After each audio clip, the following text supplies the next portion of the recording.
dengan melihat kondisi rumah tempat tinggal, kondisi lingkungan, kondisi infrastruktur, menurut saya parah.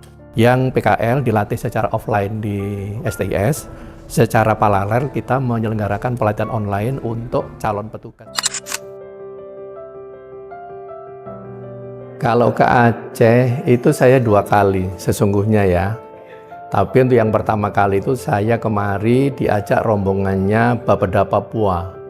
Pada waktu saya masih di Papua dulu. Tapi kalau untuk kunjungan kerja dari BPS ini kali yang pertama saya. Ya kebetulan satu jalur ya, satu jalur menuju ke lokasi. Jadi saya diminta untuk memberikan pembekalan dulu ke petugas Susenas, kebetulan pas pelatihan.